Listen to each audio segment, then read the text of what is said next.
Hello friends, स्वागत है हमारे यूट्यूब चैनल पे। इस वीडियो में देखेंगे ज्ञान बिंदु जीएस एकेडमी का ही बिहार दरोगा मुख्य परीक्षा प्रैक्टिस सेट नंबर 11। चलिए इसे स्टार्ट करते हैं क्योंकि ऑलरेडी मैं लेट हो चुकी हूँ। क्योंकि प्रैक्टिस सेट लगाना, उसके बाद सर का क्लास देखना, फिर वीडियो बनाना, इसमें थोड़ा टाइम लग ही जाता है। इसका जो पीडीएफ है टेलीग्राम चैनल पे मैं अपलोड कर दी, वहाँ से आप लोग पीडीएफ भी प्राप्त कर लेंगे, लेकिन इसका जो आंसर है यूट्यूब पे ही मिलेगा। फर्स्ट नंबर क्वेश्चन देखिएगा। सर्वप्रथम भारत में सोने का सिक्का किसके द्वारा जारी किया गया? सर्वप्रथम भारत में सोने का सिक्का किसके द्वारा जारी किया गया? बताइएगा इसका राइट आंसर क्या हो जाएगा। ऐसे इसका आंसर दिया गया है ए, जो कि गलत है, इसलिए मैं आंसर नहीं देती हूँ क्योंकि बहुत सारे आंसर जो है गलत दिए हुए रहते हैं। ध्यान रखिएगा, भारत में सोने का सिक्का किसके द्वारा जारी किया गया है? यह जारी किया गया है हिंद यवन के द्वारा। हिंद यवन के द्वारा। शुद्ध सोने का अगर पूछा जाता, शुद्ध सोने का सिक्का पहली बार किसने जारी किया था? कुषाणों के द्वारा। वही अगर पूछा जाए कि सर्वाधिक सोने का सिक्का किसने जारी किया, तो गुप्त के द्वारा। चलिए इसका जो राइट आंसर है बिल्कुल option number B right answer है। नेक्स्ट क्वेश्चन 2 नंबर। प्रबोधन चिंतन की विशेषता है। प्रबोधन चिंतन की विशेषता है मानवतावाद, प्रवृत्ति पर बल, स्वतंत्रता पर बल। इसका जो आंसर हो जाएगा ऑप्शन नंबर डी उपयुक्त सभी। Next question. निम्नलिखित में से फ्रांस की सेकंड स्टेट के अंतर्गत सम्मिलित था। एनसीईआरटी 9th क्लास में फ्रांस की क्रांति पढ़ना है, वहीं से क्वेश्चन दिया गया है। निम्नलिखित में से फ्रांस के सेकंड स्टेट के अंतर्गत सम्मिलित था। फर्स्ट स्टेट में पादरी आते थे, सेकंड स्टेट में कुलीन या सामंत आते थे। आंसर हो जाएगा सी। बाकी सभी वर्ग जो थे, चाहे वो किसान हो, मजदूर हो, सभी के सभी थर्ड स्टेट में आते थे। इसका जो राइट आंसर है ऑप्शन नंबर सी। यमक बुध पिटक से संबंधित है। यमक बुध पिटक से संबंधित है। अभिधाम पिटक से। अभिधाम पिटक, सूत पिटक, विनय पिटक, अभिधाम पिटक, इसके बारे में तो जानते होंगे। सूत पिटक की रचना किसने किया था? आनंद ने। विनय पिटक की रचना किसने किया है? उपाली ने। अभिधाम पिटक की रचना किसने किया है? मोगली पुतिस ने। Next question. लाल किले के भीतर मोती मस्जिद का निर्माण किसने करवाया? लाल किले के भीतर मोती मस्जिद का निर्माण किसने करवाया? बताइएगा इसका राइट आंसर क्या हो जाएगा। हाल ही मैं यहाँ पे गई थी, लेकिन जो मोती मस्जिद है इसका ताला लॉक था। लाल किले के अंदर मोती मस्जिद का निर्माण किसने करवाया? तो औरंगजेब ने। औरंगजेब ने। ऑप्शन नंबर ए बिल्कुल राइट आंसर है। Next question. संकीर्तन नृत्य का संबंध भारत के किस राज्य से है? वही आगरे की मोती मस्जिद का निर्माण किसने करवाया है? शाहजहां ने। ठीक है। संकीर्तन नृत्य का संबंध भारत के किस राज्य से है? यहाँ पे पूछा जा रहा है संकीर्तन, या कहाँ का है? मणिपुर का है। मणिपुर। ऑप्शन नंबर बी बिल्कुल राइट आंसर है। इक्तादारी व्यवस्था का प्रचलन किसने किया? इक्तादारी व्यवस्था का प्रचलन सबसे पहले मोहम्मद गौरी के द्वारा किया गया था। वही दिल्ली सल्तनत की बात की जाए तो सर्वप्रथम इक्तादारी व्यवस्था की शुरुआत किसने किया था? इल्तुतमिश ने। समाप्त किसने किया था? अलाउद्दीन खिलजी ने। नगद वेतन देना प्रारंभ किया था अलाउद्दीन खिलजी ने। सल्तनत काल में भू राजस्व का सर्वोच्च ग्रामीण अधिकारी होता था। सल्तनत काल में भू राजस्व का सर्वोच्च ग्रामीण अधिकारी होता था। कौन होता था? Chaudhary. Chaudhary. Option number A. Ragmala के रचयिता हैं। रागमाला के रचयिता कौन है? Pundarik Vitthal. Pundarik Vitthal. Option number C. Chanderi का युद्ध कब हुआ था? चंदेरी का युद्ध कब हुआ था? 1526 से लेकर के 1529 तक बाबर ने क्रमबद्ध तरीके से 4 युद्ध लड़ा था। पानीपत का प्रथम युद्ध 1526 में, खानवा का युद्ध 1527 में राणा सांगा के बीच, 1528 में मेदिनी राय के साथ चंदेरी का युद्ध, और 1529 में अफगानों के साथ घाघरा का युद्ध लड़ा था। और इन चारों युद्ध में बाबर का ही विजय हुआ था। इसका जो राइट आंसर हो जाएगा ऑप्शन नंबर डी। 1528 में किसे पराजित किया था? मेदिनी राय को। ऑप्शन नंबर डी बिल्कुल राइट आंसर है। भारत में न्यायिक संगठन की स्थापना किसने की? न्यायिक संगठन की स्थापना किसके द्वारा किया गया है? लॉर्ड कॉर्नवालिस के द्वारा। Lord Cornwallis. Option number B. 1857 का विद्रोह मुख्यतः किस कारण से असफल रहा? ध्यान दीजिएगा, असफल पूछा जा रहा है। हिंदू मुस्लिम एकता की कमी, ऐसा तो कोई कमी था ही नहीं। किसी समान योजना और केंद्रीय संगठन की कमी, हाँ, किसी समान योजना और केंद्रीय संगठन की कमी के कारण ही 1857 का जो विद्रोह है यह क्या रहा था? असफल रहा था। ऑप्शन नंबर बी जो हो जाएगा बिल्कुल राइट आंसर हो जाएगा। बाकी सारे ऑप्शन को भी देख लेते हैं। इसके प्रभाव का सीमित क्षेत्र, जमींदारों की सहभागिता। चलिए नेक्स्ट क्वेश्चन। फराजी कौन थे? फराजी कौन थे? आई थिंक ये बीपीएससी का पूछा गया प्रश्न है। फराजी कौन थे? तो हाजी शरियतुल्लाह के अनुयायी थे। हाजी शरियतुल्लाह के अनुयायी। आंसर हो जाएगा A. Who lives if India dies? Who lives if India dies पुस्तक के लेखक कौन है? बताइएगा। Who lives if India dies पुस्तक के लेखक कौन है? पंडित जवाहरलाल नेहरू। पंडित जवाहरलाल नेहरू। पहली बार स्वराज शब्द का प्रयोग कांग्रेस के जिस अधिवेशन में किया गया उसकी अध्यक्षता किसने किया? देखिए, पहली बार स्वराज शब्द का प्रयोग किसने किया था? दयानंद सरस्वती ने। यहाँ पे पूछा जा रहा है किस अधिवेशन में? 1906 कहाँ? कलकत्ता अधिवेशन। इस अधिवेशन की अध्यक्षता किसने किया था? दादा भाई नौरोजी ने। दादा भाई नौरोजी। इसका जो राइट आंसर हो जाएगा ऑप्शन नंबर बी, बिल्कुल राइट आंसर है, ध्यान रखिएगा। संध्या नामक क्रांतिकारी पत्रिका संपादन किसने किया? यहाँ पे क्वेश्चन पूछा जा रहा है संध्या नामक क्रांतिकारी पत्रिका। इसका जो राइट आंसर हो जाएगा ऑप्शन नंबर बी हो जाएगा, ब्रह्मदत्त उपाध्याय। ब्रह्मदत्त नहीं, यहाँ पे सुधार करिएगा, ब्रह्मदत्त की जगह हो जाएगा ब्रह्मबाधव।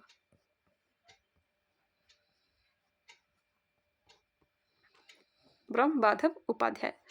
चलिए नेक्स्ट क्वेश्चन, निम्नलिखित में से कौन सबसे नवीन पर्वत श्रेणी है? निम्नलिखित में से कौन सबसे नवीन पर्वत श्रेणी है? नवीन है शिवालिक। सबसे पुरानी पर्वत श्रेणी अरावली। इसका जो राइट आंसर हो जाएगा ऑप्शन नंबर सी।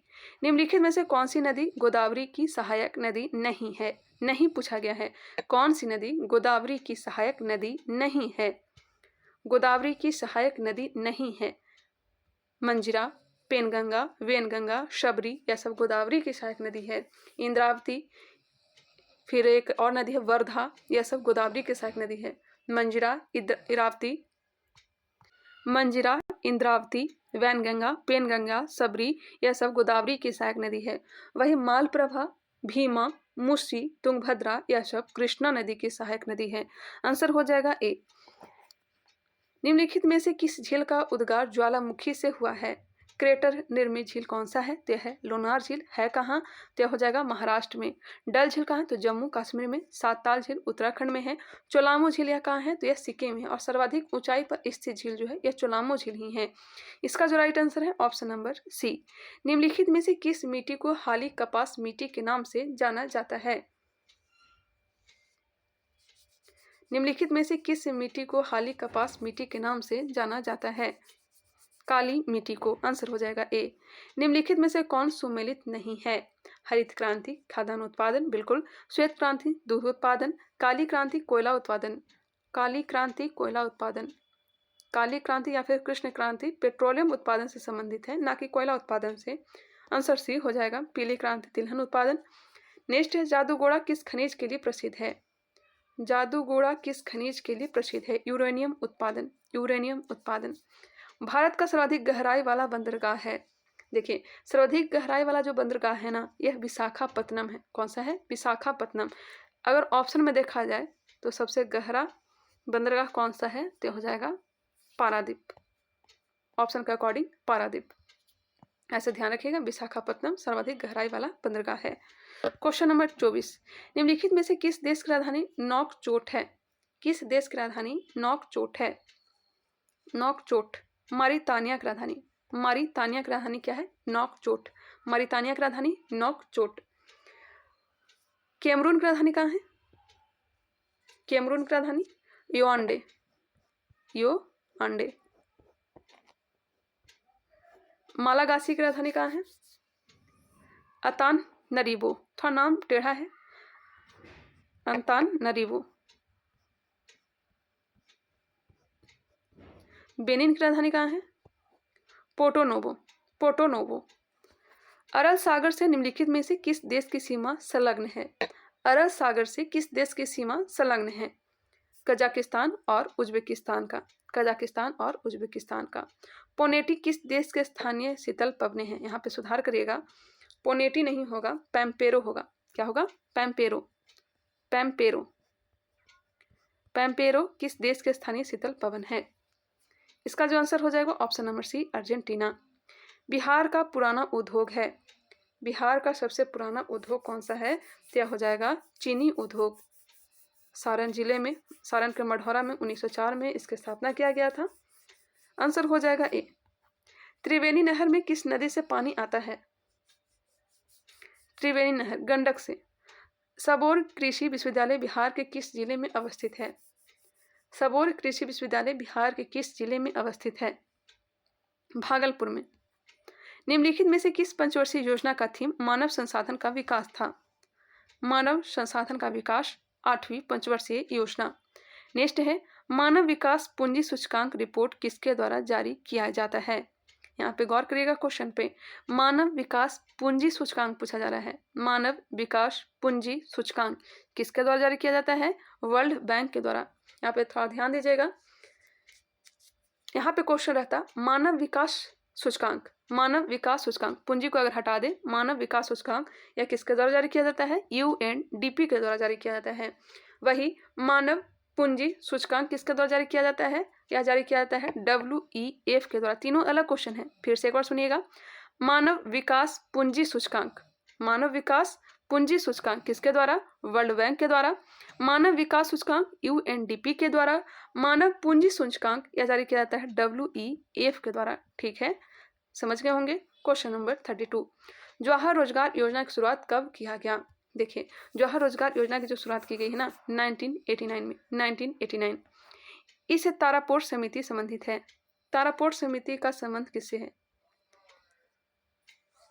तारापोर समिति का संबंध किससे है? रुपये की पूंजी खाते पर परिवर्तनीयता से, रुपये की पूंजी खाते पर परिवर्तनीयता से। सकल घरेलू उत्पाद और सकल राष्ट्रीय उत्पाद में अंतर है। सकल घरेलू उत्पाद और सकल राष्ट्रीय उत्पाद में अंतर है। विदेशों से प्राप्त शुद्ध आय का। विश्व मौसम विज्ञान दिवस कब मनाया जाता है? विश्व मौसम विज्ञान दिवस कब मनाया जाता है? विश्व मौसम विज्ञान दिवस कब मनाया जाता है? 23 मार्च को, 23 मार्च। वेलिंगटन कप का संबंध किस खेल से है? हॉकी से है। Wellington cup hockey. Question number 37, Hashika Ramachandran का संबंध किस खेल से है? हाशिका रामचंद्रन का संबंध किस खेल से है? तैराकी से। कारुलेन शब्द का संबंध किस खेल से है? कारुलेन शब्द का संबंध किस खेल से है? आंसर ए, खो खो से।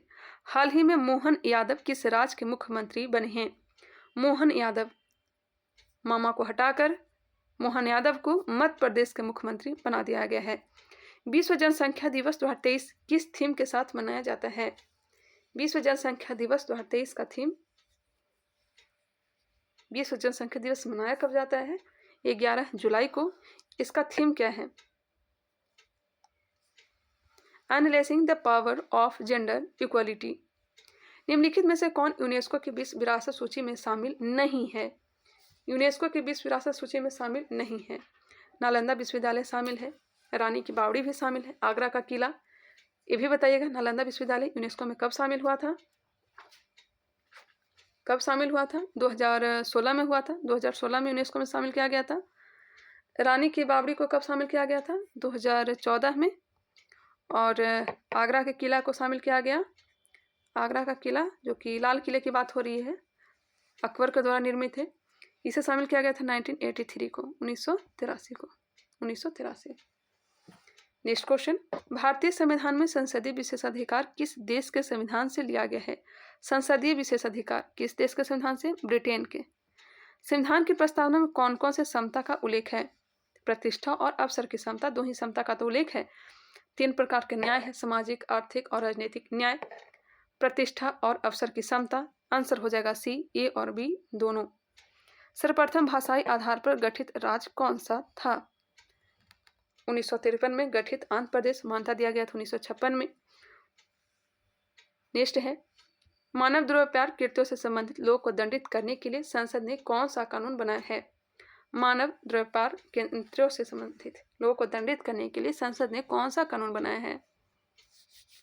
ऑप्शन नंबर ए, अनैतिक दुर्व्यवहार अधिनियम 1956। मानव दुर्व्यवहार कृत्यों से संबंधित लोगों को दंडित करने के लिए संसद ने कौन सा कानून बनाया है? अनैतिक दुर्व्यवहार अधिनियम 1956। संविधान का 12वीं अनुसूची का संबंध है। 12वीं अनुसूची नगरपालिका से है, 10वीं अनुसूची दल बदल से है, 11वीं अनुसूची पंचायती राज से है और 8वीं अनुसूची भाषा से संबंधित है। नेक्स्ट है, 42वां संविधान संशोधन द्वारा संविधान में कितने मौलिक कर्तव्य जोड़े गए हैं? देखिए, प्रारंभ का जो मूल संविधान था, जैसे मूल संविधान की बात की जाए तो उसमें एक भी मूल कर्तव्य नहीं थे। 10 मूल कर्तव्य को 42वां संविधान संशोधन के द्वारा जोड़ा गया था। सरदार स्वर्ण सिंह समिति की अनुशंसा पर लिया कहाँ से गया, तो सोवियत संघ से लिया गया है। बाद में एक और मूल कर्तव्य को 86वां संविधान संशोधन 2002 के तहत जोड़ा गया था। कुल मूल कर्तव्य की संख्या कितनी है, वर्तमान में 11 है। नेक्स्ट क्वेश्चन, भारतीय संविधान का अनुच्छेद 124 संबंधित है। ऑप्शन को देख लें पहले। भारतीय संविधान का अनुच्छेद 124 किससे संबंधित है?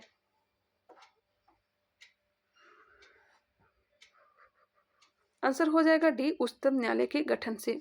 उच्चतम न्यायालय के गठन से। क्वेश्चन नंबर 49, विधान परिषद में न्यूनतम सदस्य संख्या निर्धारित है।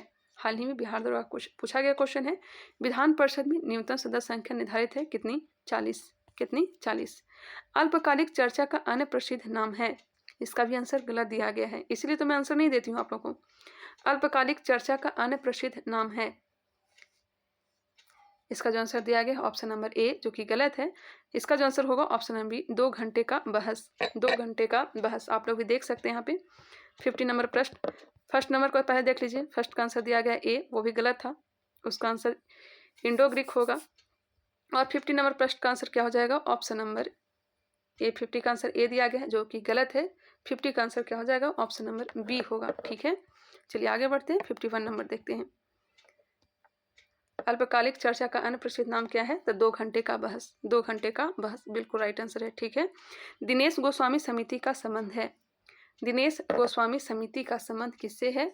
यह संबंध है चुनाव सुधार से। चुनाव सुधार से। वायु की गति निम्नलिखित के द्वारा नापी जाती है। यहाँ पे पूछा जा रहा है वायु की गति, यह हो जाएगा एनीमोमीटर। एनीमोमीटर। दाब होता तब हो जाता बैरोमीटर। पीसा की झुकी हुई मीनार गिर नहीं जाती है क्योंकि। पीसा की झुकी हुई मीनार गिर नहीं जाती है क्योंकि। ऑप्शन को आप लोग देख ले पहले। क्यों नहीं गिरती है? गुरुत्व केंद्र से जाने वाली ऊर्ध्वाधर लाइन तल के अंदर रहती है। Option number D. नैनो द्रव्यों का सर्वाधिक महत्वपूर्ण गुण होता है। नैनो द्रव्यों का सर्वाधिक महत्वपूर्ण गुण क्या होता है? घर्षण। घर्षण। मानव आंख दृश्य प्रकाश के जिस तरंग दैर्ध्य के लिए सर्वाधिक सुग्राही होती है वह है, कौन सा है? 5500 एंगस्ट्रॉम। प्रसारी विश्व की संकल्पना आधारित है। प्रसारी विश्व की संकल्पना आधारित है किस पे? डॉपलर प्रभाव पे। CFL का पूर्ण रूप है कॉम्पैक्ट फ्लोरेसेंट लैंप।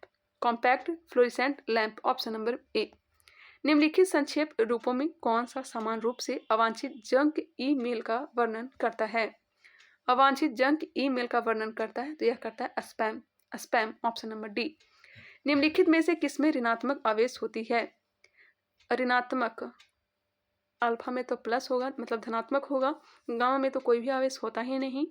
आंसर हो जाएगा सी, बीटा कण। बीटा कण। निम्नलिखित में से कौन सा एक प्रकृति में अनुचुंबकीय है? प्रकृति में अनुचुंबकीय है तो यह हो जाएगा ऑक्सीजन। ऑक्सीजन। मोती के मुख्य अवयव है। बहुत ही अच्छा प्रश्न है। मोती के मुख्य अवयव है। इसका जो राइट आंसर होगा, बिल्कुल राइट आंसर हो जाएगा एरागोनाइट और कांचियोलिन। एरागोनाइट और कांचियोलिन। मोती के मुख्य अवयव क्या है? तो एरागोनाइट और कांचियोलिन। Question number 62। निम्नलिखित धातुओं में से कौन सी एक अमलगम नहीं बनाती है? अमलगम नहीं बनाती है। तांबा, जस्ता, मैग्नीशियम ऐसा अमलगम बनाते हैं, जबकि लोहा अमलगम नहीं बनाता है। जल में आसानी से घुलनशील है। Carbon, nitrogen, ammonia, iodine. जल में आसानी से घुलनशील है अमोनिया। क्या है? अमोनिया। ऑक्सीजन अनुपस्थित होती है। यह बीपीएससी का पूछा हुआ क्वेश्चन है। ऑक्सीजन अनुपस्थित होती है तो यह केरोसिन में। केरोसिन में बिल्कुल राइट आंसर है। निम्नलिखित में से कौन सा सही सुमेलित नहीं है? पदार्थ और उपयोग दिया गया है। सिल्वर ब्रोमाइड कृत्रिम प्रकाश संश्लेषण। सिल्वर ब्रोमाइड यह गलत दिया गया है। सिल्वर आयोडाइड कृत्रिम वर्षा। लिथियम बाइकार्बोनेट गठिया का उपचार। दूधिया मैग्नीशिया प्रतियम। यह सब सही है। Question number 66। जैव विकास को समर्थन किसने समझाया? जैव विकास को सर्वप्रथम किसने समझाया? किसने समझाया है? लैमार्क ने। लैमार्क ने। ऑप्शन नंबर डी बिल्कुल राइट आंसर। ठीक है, निम्न में से कौन वास्तविक मीन है? वास्तविक मछली है। इसमें बड़ा झोल है। कौन वास्तविक मछली है? इसका जो आंसर होगा option number D, catfish. मैं कई बार याद भी करती फिर मैं भूल जाती हूँ, कंफ्यूज हो जाती हूँ मैं भी। इसका जो आंसर हो जाएगा डी, कैट फिश। मैंने ऑप्शन ए टिक कर दिया था प्रैक्टिस शीट में, जो कि गलत हो गया था। ध्यान रखिएगा आप लोग, कैटफिश होगा। निम्न में से किस कोशिकांग को कोशिका का पावर हाउस कहते हैं? कोशिका का पावर हाउस किसे कहते हैं? माइटोकॉन्ड्रिया को। माइटोकॉन्ड्रिया। मानव तंत्र में निम्नलिखित में से कौन सा एक पाचक एंजाइम नहीं है? पाचक एंजाइम नहीं है तो गैस्ट्रिन जो है पाचक एंजाइम नहीं है। ट्रिप्सिन, टैलिन, पेप्सिन ये सब पाचक एंजाइम हैं। निम्नलिखित में से कौन सा युग्म सही सुमेलित नहीं है? विटामिन और प्रचुर स्रोत दिया गया है। विटामिन B6 धान के चोकर में, विटामिन B2 कॉड या तेल में, यह गलत है। विटामिन E गेहूं अंकुर तेल, विटामिन के अल्फा, यह सब सही है। चलिए मिलते हैं नेक्स्ट वीडियो में। अगर यह पसंद आया होगा तो इसे लाइक कर लीजिएगा, बड़ी मेहरबानी होगी। मिलते हैं नेक्स्ट वीडियो में, तब तक के लिए धन्यवाद। बाकी इसका जो PDF है आप लोग टेलीग्राम चैनल से प्राप्त कर लीजिएगा।